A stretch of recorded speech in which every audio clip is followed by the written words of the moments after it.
Welcome back to our channel. So आज आम्ही निघालेलो आहे राईडला. सो आज आमची नाशिक राईड आहे. नाशिक, वणी, त्र्यंबकेश्वर अशी आमची राईड आहे. सकाळी मॉर्निंगला निघालेलो आहे. ॲक्च्युली निघायचं होतं 6 वाजता, पण आता 7 वाजलेले आहे. थोडे गिअर्स वगैरे चढवायला थोडा लेट झाला.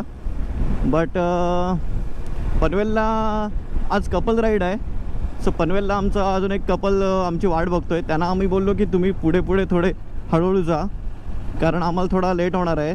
कारण आम्ही अलिबागवरून निघतो आहे आणि ते लोक पनवेलला आहेत. सो त्यांची स्कूटी आहे, एंटॉर्क आहे, त्यामुळे ते तेवढा डिस्टन्स पटापट कवर करू शकत नाही. म्हणून आम्ही त्यांना बोललो की तुम्ही थोडे हळूहळू पुढे जा. सो जस्ट 200 to 250 किलोमीटरचा डिस्टन्स आहे नाशिक. सो आम्ही जाऊ हळूहळू. आत्ता आम्ही अलिबागवरून निघालो आहे. सो हळूहळू आता आपण डिस्टन्स कवर करणार आहोत. आपली KTM 390 ॲडव्हेंचर आहे. So is a powerful bike for adventure segment. So चलो थोड़ा फ्यूअल अप करेंगे. फ्यूअल अप पण करायचं राहिलं, रात्री खूप लेट झाला, त्यामुळे पहिला फ्यूअल अप करूया अलिबागला गेल्यावर आणि मग राईड कंटिन्यू करूया. फुल करायचं आहे. फ्यूअल अप करायला आम्ही थांबलेलो इथे. तर काका फ्यूअल अप करत आहेत. सो जस्ट फ्यूअल अप झालेलं आहे आणि आता आपण एअर चेक करतो आहे 2 टायरची, फ्रंट आणि रिअर. काका पुढे 29, मागे 33. हां. सो ॲडव्हेंचरला फ्रंटला 29 लागतं PSI आणि मागे 33 PSI. एअर आत्ताच आपण हवा चेक केली आणि आता आपण निघतो आहे टुवर्ड्स पनवेल. सो पनवेलला आपलं कपल भेटणार होते. ते त्यांना सांगितलं की तुम्ही पुढे राईड करा, कारण आम्ही तुम्हाला कवर करू. कारण त्यांची छोटी बाईक असल्यामुळे त्यांना टाईम लागेल, म्हणून आम्ही त्यांना पुढचं डिस्टन्स कवर करायला लावलं. सो जस्ट आता आम्ही अलिबागवरून निघालो आहे. Time is 7:30. So let's move towards Nashik. So finally आता आपण मुंबई गोवा हायवे लागलेलो आहे, म्हणजे towards Panvel. Just crossing Wadkhal. खूप थंडी आहे. सकाळी सकाळी अलिबागला पण खूप थंडी होती आणि आता हायवेला पण खूप थंडी लागते. टाईम इज 8:05 झालेली आहे आणि थोडा आता स्पीडअप करायला लागेल, कारण आता रोड चांगला आहे, हायवे टू हायवे आहे. सो थोडा आता स्पीडअप करूया. चलो लेट्स मूव. सो फायनली पनवेलला पोचलो आहे. टाईम इज 8:30ला पनवेलला पोचलो आहे. आता आपण इथून लेफ्ट घेणार आहोत, कारण पनवेलमध्ये ट्रॅफिक असल्यामुळे आपण कलंबोली रोडनी जाणार आहोत. एकदा चेक करूया की ट्रॅफिक कुठे आहे, ती तसं डिसाइड करूया की कुठून जायचं ते. ट्रैफिक से जितना जल्दी निकलना चाहते तो थोड़ा जल्दी उठना पड़ेगा, क्योंकि बाद में कैसा है थोड़ा ट्रैफिक बढ़ता है. अगर पनवेल जल्दी छोड़ा होता तो इतना ट्रैफिक नहीं मिलता अपने को. अभी ठीक है, इतना भी ट्रैफिक नहीं है. So time is 8:40. So less traffic today.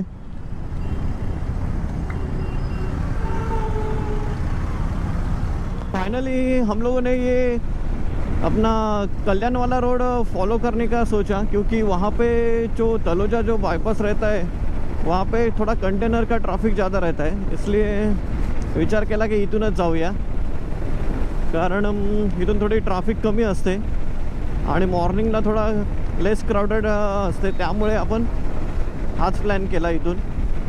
तर आपण डायरेक्ट जाणार आहोत कल्याण बायपास, पत्रेपूल, भिवंडी मार्गे तो हायवे कनेक्ट करणार, नाशिक हायवे. आणि आता आम्ही कल्याणला पोचलेले आहोत आणि ते मेट्रो ब्रिजचं काम चालू आहे आणि टाईम इज 9:51. भाई जेवढं लवकर निघाल ना तेवढी ट्रॅफिक कमी लागेल. आम्हाला एवढी ट्रॅफिक लागली ना या मधल्या रोडला, हे विचारू नका.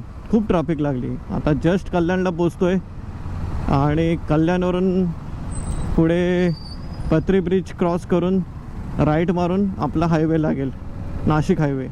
सो फायनली कल्याण ट्रॅफिकपासून आम्ही सुटलो आणि आपल्याला लागलेला आहे नाशिक हायवे. नाशिक हायवे खूप दिवसांनी नाशिक हायवेला ट्रॅव्हल करतो आहे. रोड खूप चांगला आहे, कारण खूप पूर्वी नाशिक हायवेने गेलेलो, म्हणजे पूर्वी म्हणजे एक दोन वर्षापूर्वी आम्ही सुला वाईन यार्डला गेलेलो नाशिकला. तेव्हा एवढं थोडं काम चालू होतं हायवेचं, बट आता हायवे एकदम चांगला झालेला आहे. सो नाशिकला कधी ट्रॅव्हल केलात तर हायवे चांगला आहे. सो जस्ट आता आमचा ब्रेकफास्ट झालेला आहे आणि आता आम्ही निघालो आहे नाशिकच्या दिशेने. ब्रेकफास्टला आम्ही मसाला डोसा घेतलेला, उडप्पी, जे काही नाशिक हायवेला आहे. सो तिथे आम्ही जस्ट आता नाश्ता केला. आमचा एक कपल पुढे आहे, त्यांना बोललो की तुम्ही पुढे पुढे जावा, कारण आम्हाला थोडा लेट होईल. कारण ॲक्च्युली आम्हाला भिवंडी बायपास क्रॉस करता करता खूप ट्रॅफिक लागली, स्पेशली कंटेनरची. सो आता जस्ट आता आम्हाला रोड खुला भेटला आहे टुवर्ड्स नाशिक. सो खूप दिवसांनी वाईफसोबत राईड करतो आहे. थोडा वेगळा फील येतो आहे, कारण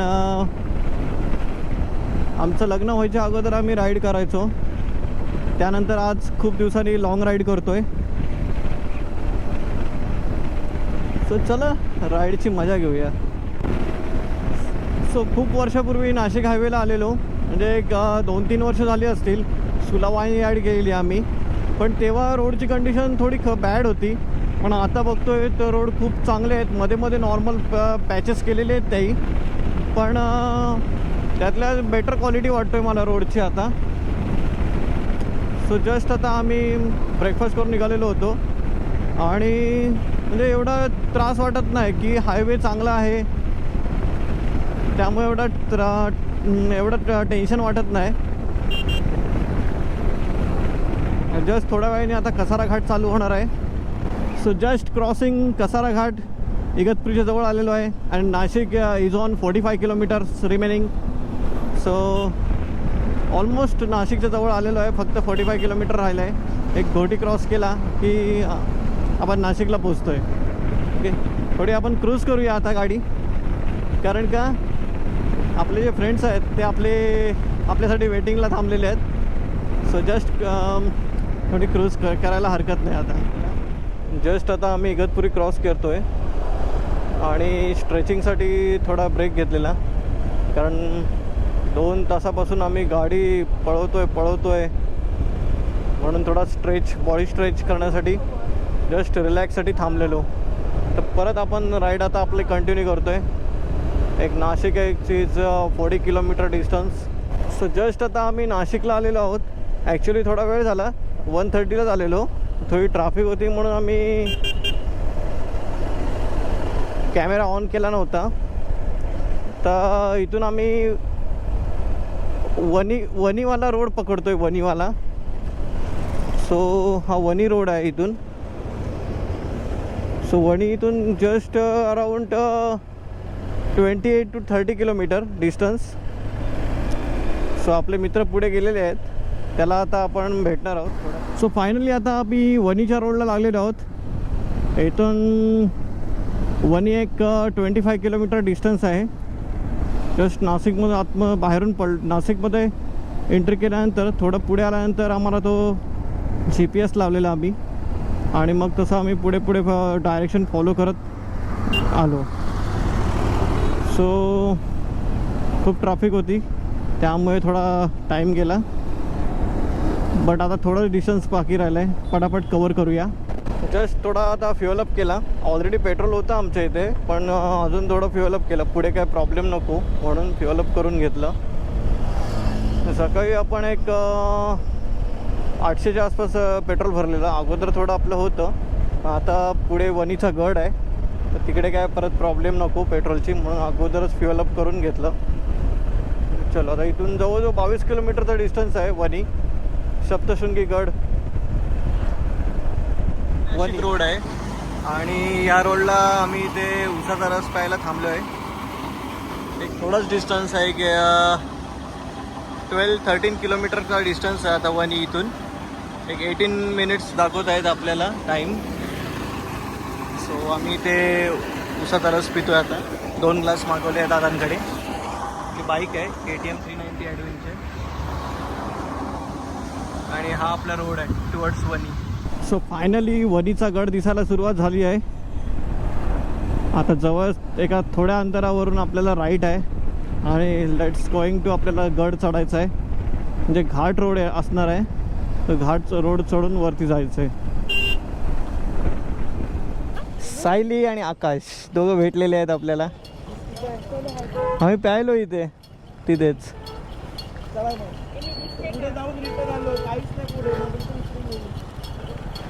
दिसतेस. सो फायनली आता आपण सप्तशृंगी गडाच्या जवळ आलेलो आहेत आणि एक थोड्याच अंतरावर गड दिसतोय आपल्याला. हो, रोडची कंडिशन खूप खराब आहे. तर बघू शकता हा वणीचा खतरनाक गड आहे, तो आता आपल्याला चढायचा आहे. So adventurous, big adventurous for my life. चलो लेट्स चढते हैं इस पर. रोडची अवस्था थोडी बिकट आहे. आपण आता वणीचा घाट चढतोय, पण रोड बघा एकदम बेकार रोड आहेत. रोडची कंडिशन खूप बेकार आहे. इथल्या प्रशासनाने रोडचं काम केलेलं नाही आहे. सो इथे येताना थोडं काळजीपूर्वक ड्राईव्ह करा, कारण रोड खूप खराब आहेत. सो हा बघा खूप मोठा घाट आहे. आपण वणीला जाताना खूप म्हणजे खूप मोठा घाट आहे आणि मोठे मोठे डोंगर आहेत. त्या डोंगरातून हा रस्ता काढलेला आहे. इथे छोटे छोटे मंदिरं पण आहेत देवांची, हे बघा, आणि मध्ये मध्ये थोडे खड्डे आहेत. असा हा रूट वाटतो की महाबळेश्वरचाच रूट आहे, कारण सेम महाबळेश्वरला पण असेच रूट आहेत. जेव्हा तुम्ही प्रॉपर वरती जाल तेव्हा असे तुम्हाला रूट बघायला मिळतील. सेम असं वाटतं की आपण महाबळेश्वरलाच चाललो आहे, कारण मध्ये आम्हाला रस्त्यामध्ये स्ट्रॉबेरी वगैरे दिसल्या, तर आम्हाला सेम महाबळेश्वरची फील आली की अरे आपण रस्ता चुकलो तर नाही ना, महाबळेश्वरला तर नाही ना चाललो आहे असं. पण वरती आल्यावर रूट एकदम आणि हे साईडचे जे नजारे आहेत अप्रतिम आहेत, अप्रतिम. मध्ये मध्ये थोडी रोडची कामं चालू आहेत. असा डोंगराच्या बाजूने गेलेला हा भला मोठा रोड आहे. सो आता येताना इथे आम्ही नोटीस केली की लो विजिबिलिटी एरिया, म्हणजे इथे विजिबिलिटी खूप कमी असते. म्हणजे रात्रीच्या टायमामध्ये जर तुम्ही आलात तर इथे धुकं भरपूर असतात. सो म्हणून ते ह्याला लो विजिबिलिटी एरिया बोललं जातं. सो जस्ट थोडा वेळ राहिलेला आहे गड संपायला. आता आम्ही सप्तशृंगी गडाच्या जवळ आलो आहे आणि इथे टोलगेट लागलेला आहे एंट्री फीसाठी. पाहू शकता हा सप्तशृंगी आईचा गड आहे आणि आता आपण या गडाच्या पायथ्याशी आलेलो आहोत. आणि खूप दिवसांनी, खूप वर्षांनी इथे आलेलो आहे. जेव्हा मी लहान होतो 4थी 5वीला तेव्हा इथे आलेलो आम्ही, पण आज खूप वर्षांनी इथे आलो आहे. खूप छान वाटते. आता आपण दर्शनाला जाऊया आणि दर्शन करून बॅक टू नाशिक. लवकर दर्शन करू आणि पटापट आपण नाशिकला प्रोसीड करूया. Let's go. So time is 3:49. So आपण आता इथे पोचलेलो आहोत सप्तशृंगी गडाच्या इथे, देवीच्या इथे. ही पार्किंग आहे, ही भली मोठी पार्किंग आहे. इथे 2 व्हीलर्स पार्क होत आहेत. इकडे 4 व्हीलर पार्किंगला जागा आहे. आय थिंक हा जो केबिन आहे इथून आपल्याला रोपवे डायरेक्ट देवीच्या जवळ घेऊन जातील. सो त्याचे चार्जेस वेगळे आहेत, तर ते मी सांगणार आहे तुम्हाला.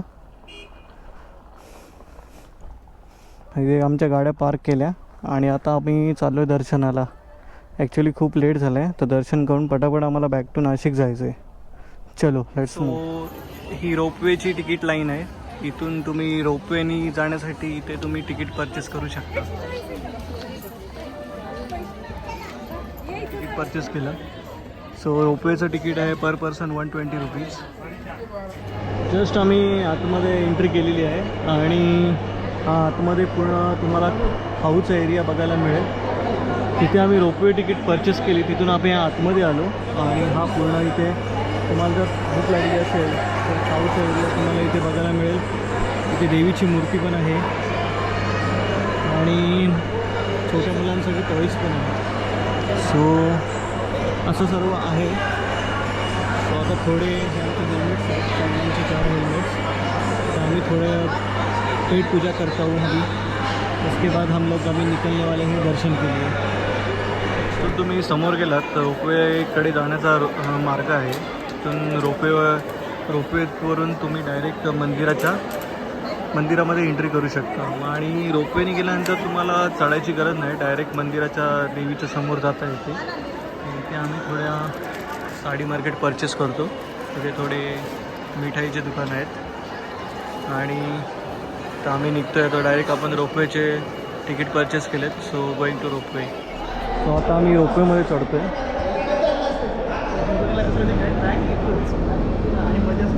आता आम्ही रोपवेमध्ये बसणार आहोत. रोपवे आलेली आहे.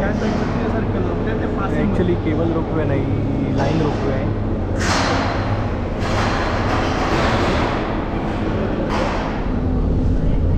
सो फायनली आता आम्ही रोपवेमध्ये बसलेलो आहोत. रोपवे चालू झालेलं आहे.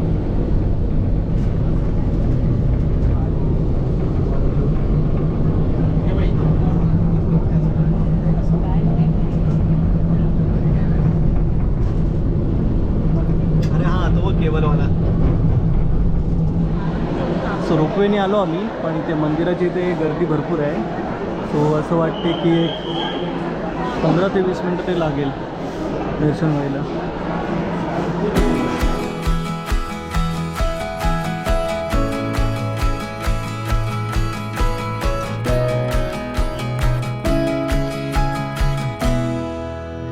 आम्ही आता वणीच्या इथे आहोत. ही बघू शकता की सप्तशृंगी देवीचं मंदिर आहे. आणि आता आम्ही इथे थांबलेलो आहोत जस्ट पार्किंगला. आता आम्ही निघतोय टुवर्ड्स नाशिक. नाशिकला जायचं ना राहायला. लेडीज रेडी आहेत, ब्रो पण रेडी आहे. Let's going to Nashik. Okay चलो. सो जस्ट आता आम्ही नाशिक हायवेला लागलेलो आहे. आणि नाशिक इथून एक 42 किलोमीटरचा डिस्टन्स आहे. एक तासाची जर्नी आहे इथून. अजून नाशिकला आमचा स्टे आहे. आणि उद्या सकाळी मॉर्निंगला उठून आम्ही जाणार आहोत त्र्यंबकेश्वरला. त्र्यंबकेश्वरचं दर्शन झालं तर थोडे स्पॉट फिरूया इथे नाशिकमधले. And then let's going to home. So इव्हिनिंगपर्यंत आपण घरी जाण्याचा प्रयत्न करणार आहोत, कारण का रोड थोडे मध्ये मध्ये खराब असल्यामुळे जेवढं लवकर कवर करता येईल तेवढं आम्ही कवर करणार आहोत. So let's heading towards Nashik. Finally आता आम्ही इथे रूम घेतलेली आहे नाशिकमध्ये. द वन हॉटेल म्हणून आहे. खूप छान हॉटेल आहे. रूम बघू शकता. ही बघा, जस्ट आता आम्ही चेक इन केलेलं आहे. खूप फिरलो, शेवटी आम्हाला फायनली रूम भेटली. आणि थोडी कॉस्टली आहे, पण रूमची क्वालिटी आणि सर्विस वगैरे खूप छान आहे. सो नाशिकमध्ये तुम्ही कधी आलात तर इथे नक्की विजिट करा. The one hotel in Nashik सिटीमध्ये आहे. हे बघा, रूमची क्वालिटी बघा, छान. बेड पण चांगलं आहे. आमचे हे जॅकेट्स, हे बॅग्स इथे आहेत. हे हेल्मेट्स आहेत, बाईक ट्रॅव्हल करतो म्हणून हेल्मेट्स आहेत. आणि खूप छान रूम्स आहेत. सो कधी इथे आलात तर नक्की विजिट करा. The one hotel.